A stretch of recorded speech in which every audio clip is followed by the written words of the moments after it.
Hey everyone, Ryzen here. And Liz. That's delayed. Anyway, this is the more in-depth review for Tales of the Abyss. We completed the game yesterday. Yep. It's exciting. And I'm going to start with my initial history with the game and beginning thoughts of the game. When I first thought about it. And it's actually a funny story about how I actually bought Tales of the Abyss. I was actually with Ado at the time, and we were, he was over for the weekend. This was before I met you. Okay, I figured it was. And we were looking for a game to play that was 2-player. And we were at Walmart. I forget which Walmart. Probably the one Near us. Near us, yeah. But, anyway, we were looking at different games.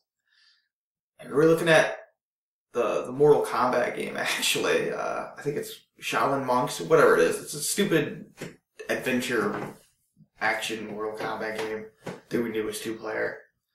So we were looking at that, and then, oddly enough, sitting right next to it was Tales of the Abyss. So when the guy opened the stupid case that they have on the games, the glass covering or whatever you call that thing. Yeah.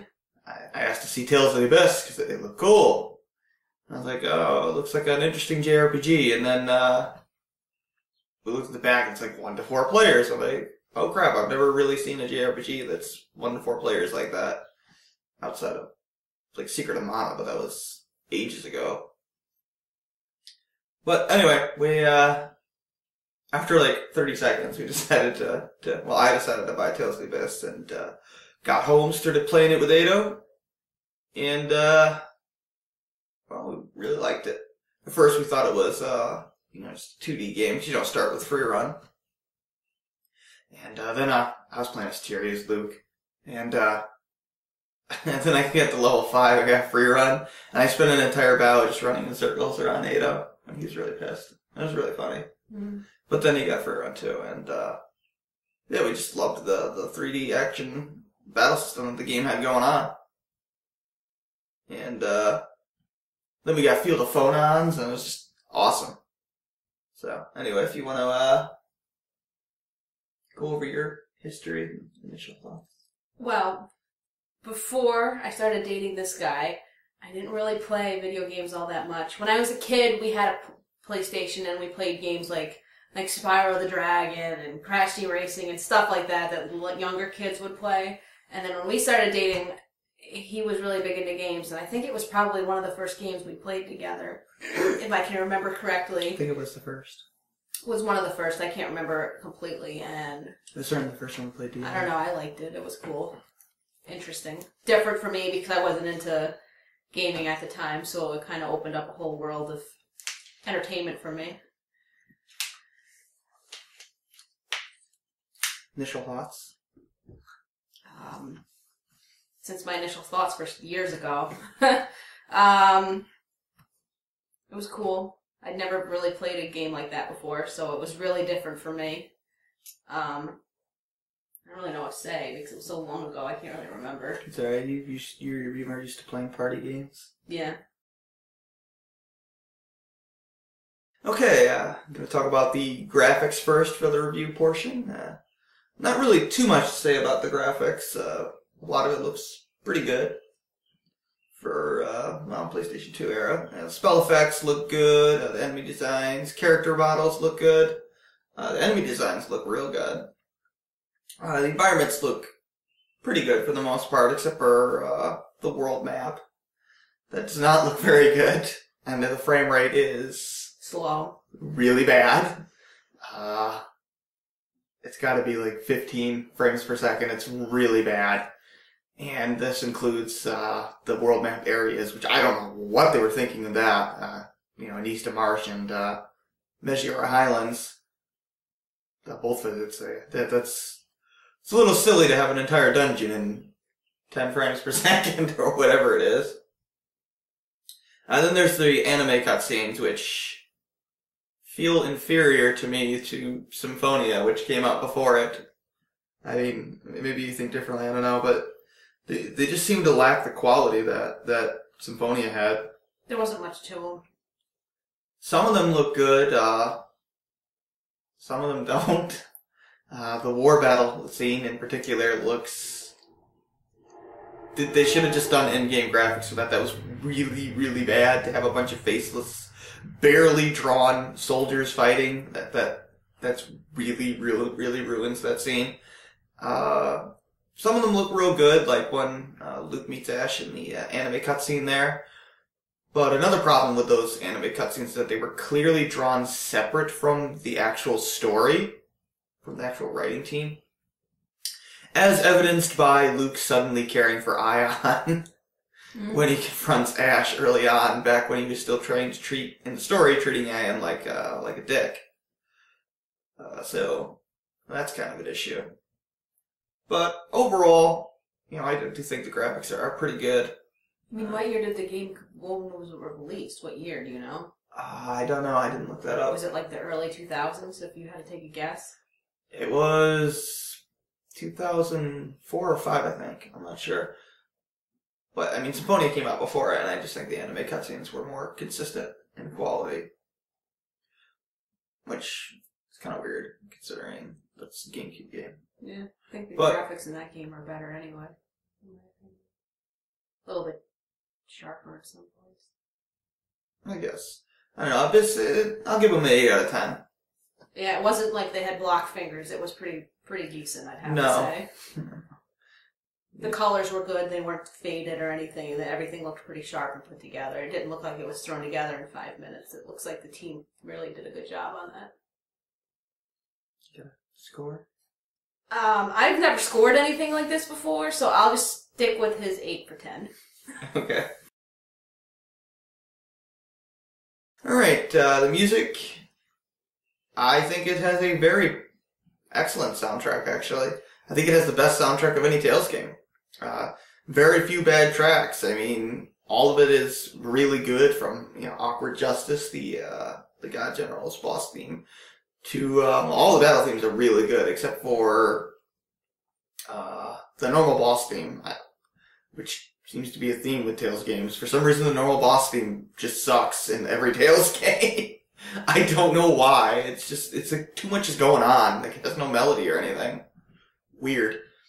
But, yeah, I mean, all the area music is really good, except for on Mushroom Road. That's probably the worst. And the Abandoned Factory with its 3 notes. But other than that, it's real good. I mean, the world map music is excellent. Yeah, it's just a very consistent soundtrack. I mean, it's not, Chrono Trigger, but it's pretty damn close. So I'll give it a 9.5 out of 10. I was going to say the music is fitting in the scenes where it needs to be. It wasn't overwhelming, and the scenes where it needed to be more delicate. They did a nice job with that part of the score, so I would give it a 9 out of 10. Yeah, well, I love the song that plays when the characters get, resolved. The little triumphant music there. Plus, Meaning of Birth is, one of the best themes I've ever heard. I don't know what any of them are called. So. That's the one that, when Ash and Luke fight. Oh, yeah. The remix of the opening. The opening theme's real good, too. So, 9.5 out of 10, you got a different score. I said 9 out of 10. Oh, that's good. Okay. Okay, so, the plot. Okay, there's a lot to say. And, if I look over here, it's because this is where my notes are. Anyway, the game does do a good job of setting up new concepts, which is more than I can say for other games. That is true. So, it'll throw out terms like phonons, Lorelei, what other terms? Replicas, but it actually explains them. Thaumaturgy. But it'll explain them using the dumbass character trope who doesn't know anything. And, that's more than I can say for Final Fantasy 13. Or other games. But there are some times where they throw out techno-babble that has no context and makes no sense. Jade does this a couple times. There's a part on the Albior where he says something, I think, related to gravity that makes no sense. Yeah. But I think most games throws have out that. some weird gravity theory for the Albior, and it just doesn't make any sense. Jade does it a lot. They do it to keep them in character, I think. But they don't, it just it has no context. It's like, well, what are you talking about? And they never really explain the technobabble sometimes. I do like how the protagonists and the antagonists all have clearly defined motivations, backstories.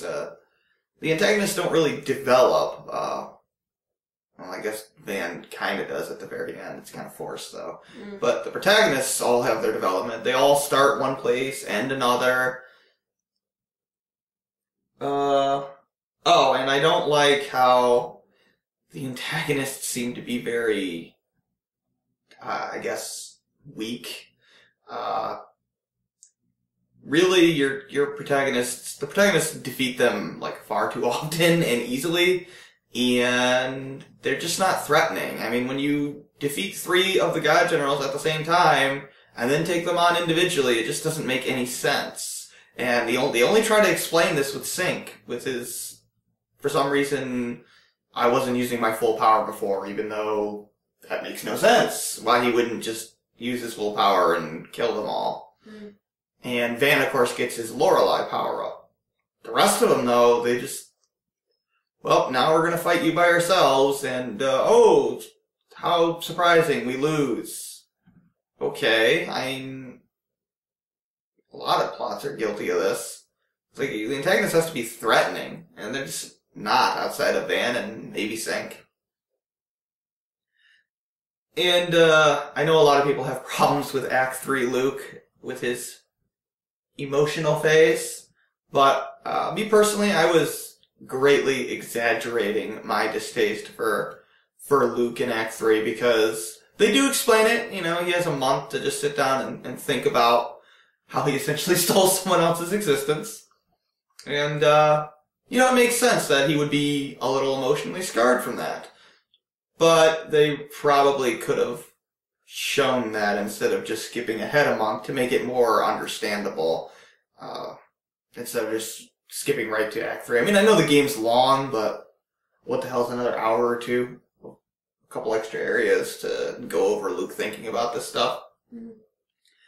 And I also like that the antagonists aren't, we're evil, we're gonna kill everyone. No, they actually, as misguided as their methods are, there's some justification to it. So, shades of gray. So that's more complicated than a lot of other video game plots, where the bad guys just kill everybody. Evil. I want to take over the world because I want power. Why not? So, I mean, that was good. They did a pretty good job with the plot. I mean, there's, of course, some plot holes and everything, but I'd have to really nitpick. So, I'll give it an 8 out of 5 out of 10. What the hell is that? 8.5 out of 10. The plot's one of the stronger aspects of the game. I think the one thing that, I don't know if you're going to cover this in other sections, but we talked about this off screen, is a lot of the backstory of the characters you have to do the side quests to find. And if you don't know how to trigger them or you miss them, there's a lot that you'll miss in the game. So you'll come to parts at the end, like at the end when you're in the final dungeon and you're fighting Legretta and she goes off about, what is she going off about?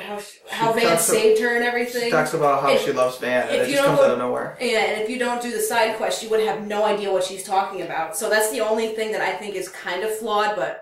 Or when Frings is dying and he's like, please protect her. And it's like, well, who the hell is her? So if you don't do the side quest or you don't know the right person to talk to or you don't do it at the right time, you miss out on a lot of that stuff. They're very easily missable, too. Yeah. A lot of the side quests have very strict timing.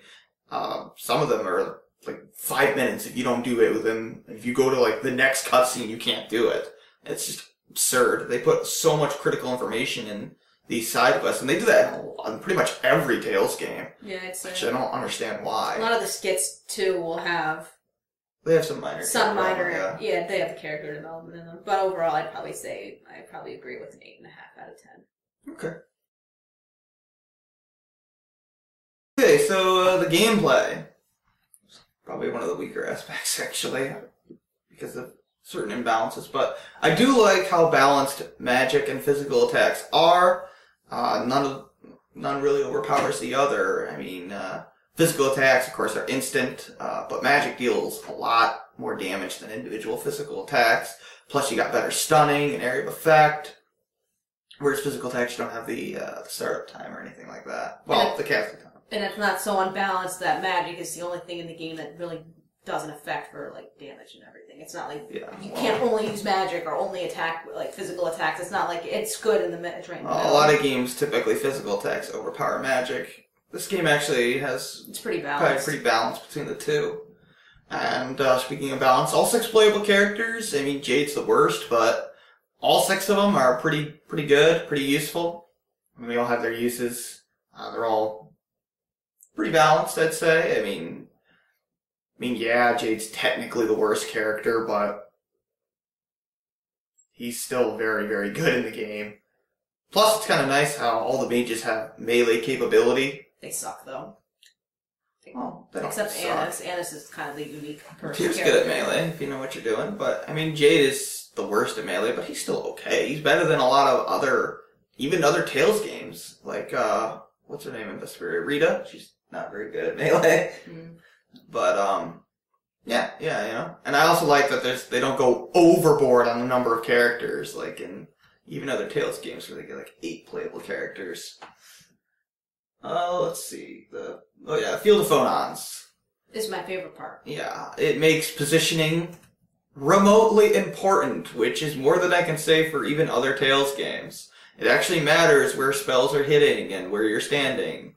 Unfortunately, the elemental system is not very good because the game designers neglected to make, well, enemies weak to elements. There's like less than a third of the enemies in the game have an elemental weakness, and I think water's the most common weakness, but water and fire, I think so, yeah.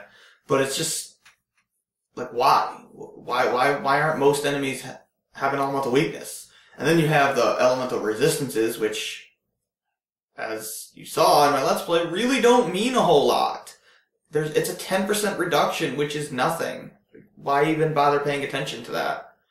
The only thing it does is the characters will stop casting spells of that element after the first time, which is actually kind of bad in Tyr's case. As you saw when I was fighting Lugretta, I had to keep telling her manually to cast Holy Lance. Run around like because she'll just run around, even though I told her, don't use physical, don't use attacks, just use arts. So that's kind of an issue. The chamber system. I don't even 100% understand It's okay in theory, but let's be honest, Cobalt chambers, Carmine chambers do almost nothing as far as effect. I mean, the best you can do is, I think it's the Carmine chambers that are red. You power up some of your spells a little bit, and you power up Guy's Center for self-healing, and then you're going to use Grass chambers for the healing effects on things like Steel and Cavalry. And then you're going to use Sunlight chambers for the cool combos you can do, like Devil's Inferno into Burning Havoc. But other than that, they're really not that useful. They're kind of superfluous. Plus, it just leads to you grinding arts uses. Well, grinding an art 100 times, which is kind of annoying, and you're not even going to be targeting an enemy with the art, because there's no point in targeting the enemy when it counts when you don't even hit the enemy. As a use, anyway. Melee AI is lacking. There's a reason why you never saw me use, well, at least intentionally use AI Guy or AI Luke. They die horrible deaths, because, particularly Guy, because what the AI will tend to do is run up, go slash, and then just sit there. And at least with Guy, that's a real problem, because his normal combo string sucks hard. He has this really long lag, and the AI does not take that into account, and will die. I did not know this the first time I played the game, and kept using Luke and Guy in the same party with only one player. It did not end very well. So that needed to be improved. The strategy system, I do like that you can actually disable arts and tell characters, okay, only use arts. So you can actually only have your spellcasters use spells, which is really, really nice. I think they don't really improve that until, like, in Zillia. But well, sometimes they go backwards with that. Yeah, it kind of works in other games, but it kind of doesn't. Because I don't have... It differs by the game. Yeah. Depends on what they do for the tactic system or strategy system or whatever. So the AI, you do have some customization there, and you actually have quite a bit of customization. So, between the formation and, whether you want them to use items or overlimit. Although them using items, that's another issue because the game lags when they do it. They just throw items like it's nobody's business, too. Well, they'll do that, but they'll be like, well, can I use this? They'll ask for permission first, even though you already told them you could. And then a few seconds later, they'll actually use the item, which goes into the animation, which by then they're probably dead if it's a healing item. So that's kind of stupid. So you're better off just manually doing them, which is no big deal. I do like how you can override the AI and say, this is the spell I want you to cast. That's really nice. And I do that a lot in the game. Capacity cores. They remind me of the Esper bonuses in Final Fantasy VI. For those of you that don't know what that is, it's, in Final Fantasy VI you could equip your summons, and upon level up you would get a bonus to a particular stat. And the only difference with this one is the capacity cores give you bonuses to multiple stats. And over the course of the game, that's huge. I mean, that gives you over 100 attack power or phonic attack power if you focus on it. And plus you learn different AD skills from it. So I like the capacity core system, but I don't think it's in any other Tales game. No, I don't think it is. Neither is Field of Phonons. Which is disappointing because it's one of my favorite aspects of the game. It's unique to Tales of the Abyss. Yeah, positioning really doesn't become important again in Tales games until Xillia with the link system. Yeah, but even if you are, you don't have to be close to somebody to link to them. They could be halfway I know, across but the field. they'll come up to you. They'll pinch to the enemy and then they'll take an attack for you. Yeah, but they don't have to be right next to them. That's the only thing. But yeah, so that's kind of unfortunate. And speaking of AD skills, they are either really, really, really abusive, like Glory, which makes you literally immune to stagger. I don't know what they were thinking on that one. Or they're really, really useless. I'm trying to think of a useless one. I hardly ever know the names of the useless ones because I just don't pay attention to them. Like some of the good ones are the ones that add combo. Yeah, I mean, there's add combos; those are good. I don't know. I can't even think of the bad ones because I pay very little attention to them because they just don't do much. I mean, there's rhythm casting, for example, which you can mash X to cast a spell slightly faster. It's so negligible you're never going to notice it, and you're probably not playing as a mage to begin with. And even if you are, it's so negligible, it doesn't matter. You're better off with Speedcast or equipping a Mystic Emblem. And a lot of AD skills are as useless as that. So yeah, they're either really bad or really good. Let's see. Oh, right. Free run. Free run is broken. It is the most abusive thing in the game because this was their first jump to 3D. And they evidently did not know how to program 3D enemy AI. They do not understand they're in a three-dimensional plane. They only function in a 2D plane. Something in a 3D plane going against something in a 2D plane is going to have an advantage. A really big advantage. Mm-hmm. If you are even remotely competent at the game, you can abuse free run to the point where it's almost impossible for you to get hit. They sort of addressed it in Symphonia too by making you get critical hits when you're free running, but even then, it's still pretty abusive. And then in Vesperia, they finally realized, hey, maybe we should give you a speed penalty so you can't run circles around the enemies and give the enemies wide-arcing attacks. I mean, there's, one enemy in all of Abyss that has wide-arcing attacks, and that's the Sword Dancer. And he's so slow, you're just gonna sit back and nuke him with magic anyway. So I don't know what they were thinking there, and this is an example, Arietta's bird, I think it's called Hresvelga or something like that. I don't know what the thing is called. If you literally just free run around it, what it will do is it will turn around dive at you, and then turn towards you. That's all it will ever do, because it doesn't move in a 3D plane. And every enemy has weird quirks like that, because they just don't understand that they can move three-dimensional. And that's really bad in a game that's three-dimensional. It destroys the balance of the game. It was kind of like in the final dungeon when we were trying to get that one guy to come down when he was flying up into the sky. Well, there's that too, and outside of battle, flying enemies pathing is just bizarre. They just kind of don't come down to you, they just go up and up. Or they'll circle around you, and they'll just go like and this. You can't actually get into the battle, and that's also quite frustrating. If you're trying to complete, like, what is it, the Compendium, is that what it's called? Compendium? No, that's Persona. What is it called in this game? Collector's Book? Thank you. But that's, I don't, does it have a bestiary in it? I'm not sure. I don't know. I've never looked. I don't know. I think that's just items, but maybe it is. But if you're real keen on like fighting every enemy or something, that could hinder that. Yeah, well, I couldn't fight Fafnir because of that, which sucks. But oh well. Anyway, yeah. So the player has a completely unfair and arbitrary advantage because of free run. And yes, I know you can disable it, but that's like saying, well, you can disable gambits in Final Fantasy 12. Yeah, except the whole battle system is designed around it.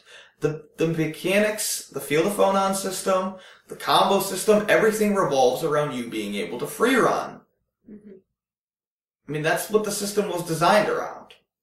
So to say you can disable it, yeah, that's true, but then you're shooting yourself in the foot. You're taking away what is the selling point of the battle system compared to every other Tales game before it. Right.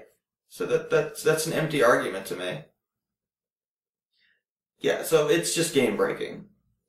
Higher difficulty settings. They do not really impact the AI that much. At most, you get characters like Arietta being able to, or bosses like Arietta being able to use their Mystic Art earlier.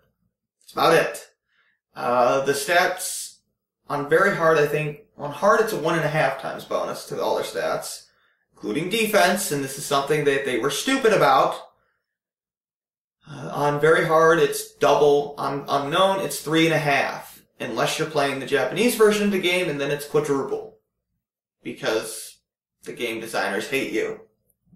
But the problem is that when you multiply defense to that extent, your attack power never grows enough, even with experience bonuses, to compensate for that.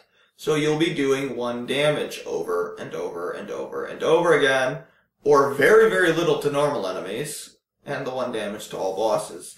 So imagine fighting the Liger Queen, even at times 10 experience, which is the first boss, and having to deplete all 15,000 HP of its 30,000 HP, doing 1 damage at a time. I have done this. It is not fun. I have done this without abusing the world map glitch to get the Vorpal Blade or some other really powerful weapon. And it sucks. There is a reason that when they made Graces, they did not have the higher difficulties modify the enemy's defense. I never played it on a higher level. It just increases their HP and attack power. That's good. Yeah, they were really stupid when it came to that. So yeah, the higher difficulties are more tedious than they are hard, essentially. I do like that the New Game Plus, you can get different bonuses, so the game does have pretty good replay value. I guess I'll go back into that when I get to replay value, but that's a nice feature. The grade that you get at the end of battle actually makes you feel like, well, you strive to do better, I guess, is what I could say. Mm. It feels like it's, you wouldn't know when you first played the game that it's literally just what it's actually used for, but you probably just think, oh cool, I got 5 grade, I guess I did good. So, I kinda like that, just almost like a score thing. But anyway, I'm gonna give it a 7 out of 10.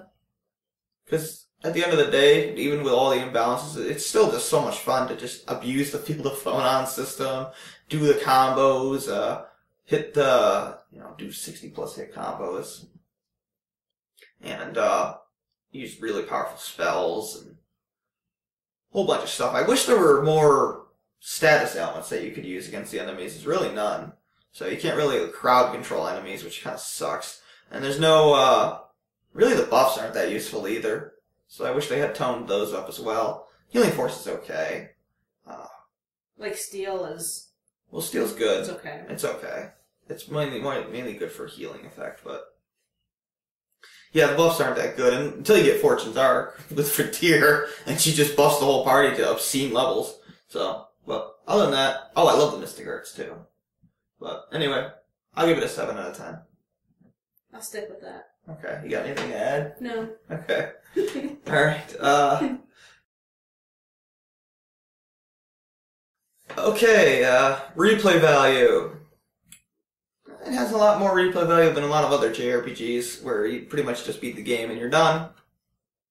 But you have, higher difficulties. Yeah, they're more tedious, but they're there at the end of the day. You got the grade shop bonuses, a lot of interesting stuff you can do there with experience bonuses, carry over your arts, carry over titles, a whole bunch of cool stuff you can get from there. Second playthrough Mystic Arts. I say second playthrough in quotes because, of course, there's a way to trick the game into thinking that you're on a second playthrough, which I did, and I took advantage of those second Mystic Arts in the Replica Lab. They're broken. They are really powerful. And, although to be fair, I kind of like that I can do that, because if I had to play the whole damn game again, just to do one area, that would have been very irritating. Yeah. But, you do have some incentives to do the game again. Yeah, there's that optional dungeon on the second playthrough, although there's a way around that. There's also many easily missable side quests, which, let's be honest, if you're not using a walkthrough, you're missing them. You're missing most of them. I think somehow I managed to get Gallant Barrage on my first playthrough, just by sheer chance, though. Which, I don't know how the hell I did that, but there's just so many easily missable side quests. I mean, when the loop training with the guy at the very beginning of the game, that's missable. If you miss that, if you don't rest at the end at the very specific time in St. Bina, you miss out on an art for Luke. That sucks. I think it gives you an art for Luke. I don't know. Well, whatever. You miss out on that scene regardless. I think the art book side quest is missable. I know the contamination effect side quest is missable, and that basically is one of the key aspects of the ending. So, I don't know why they did that. But, you do have some incentive to play the game again, so I'll give it an 8 out of 10. There's not too much to say about replay value. You got anything to add? No, because I've only replayed part of it with you, so... Okay. I'll give it an 8 out of 10. Okay. Alright. Okay, fun factor.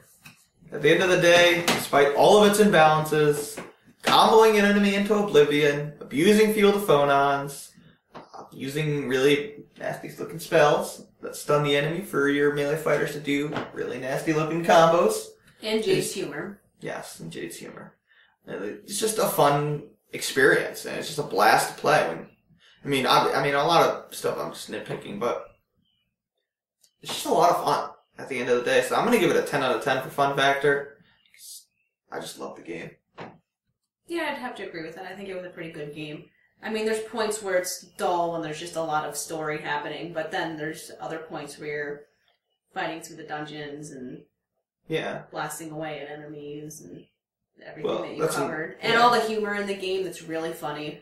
Yeah, the skits. If you get it, a lot of it's real dry humor, but it's really funny. Well, then there's the skits. The skits they're not voiced, though, which is kind of obnoxious. Yeah, that's annoying. And then there's they were voiced in the Japanese version. Well, of course they were. They didn't want to pay the actors.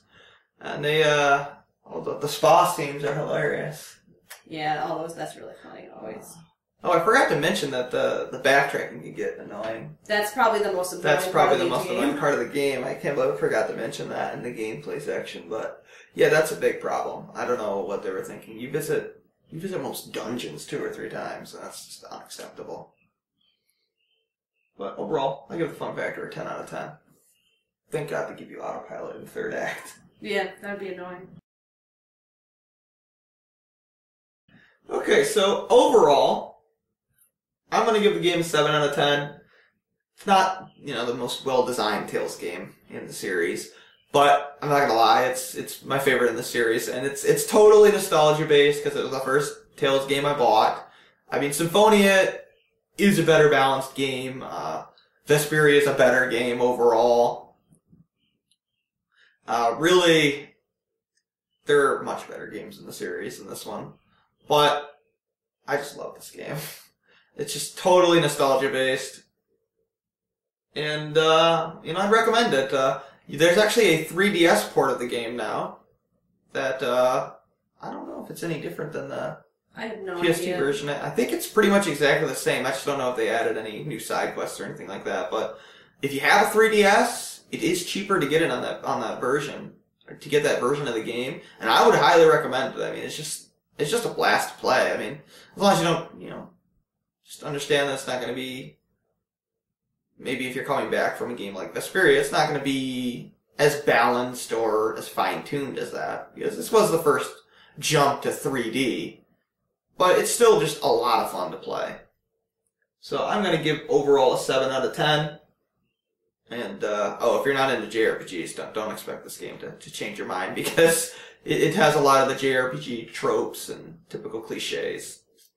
Although Jade is pretty funny. Jade is hilarious. So, you'd probably like him as a character, but... He's a real wise ass, but he's really funny. But, yeah, I'll give it a 7 out of 10. And I recommend it if you like other Tales games, or if you like JRPGs in general. It's worth a pickup. I guess I'll give it a 7 out of 10 too, but because I think it's a good game, but I think it's a little long. It is very long. So I'm going to stick with the 7 out of 10. Yeah, it's longer than Vesperia, and... I mean, it's long if you add in all the side quests and all the optional things you can do. It's just long. All the backtracking, all the stuff you have to do. It's a long game. Yeah, you'll clock in at 90 plus hours if you do everything. Even if you just do the main story, it's still 60 plus hours, which I do think that's a little long for even a JRPG. But if you're looking for a good game that'll last you, certainly worth your money. Yeah, that's true. Whatever you wind up paying for. Bang for your buck. I think it's about $40 on the PS2, and I think it's a lot cheaper than that on the 3DS. I know that. Well, considering PS2 games, some of them are harder to get now. Yeah, well, it's a little rare now. So if you have a 3DS, and you want the game, I'd pick it up on that version. If you don't, I think it's worth $40. But anyway, so I think that's really all we wanted to cover. So it's Ryzen and Blizz, and yeah, I guess that's it. I guess so. Probably won't see me for a long time again, Probably but not. That's okay. All right, take care. Bye.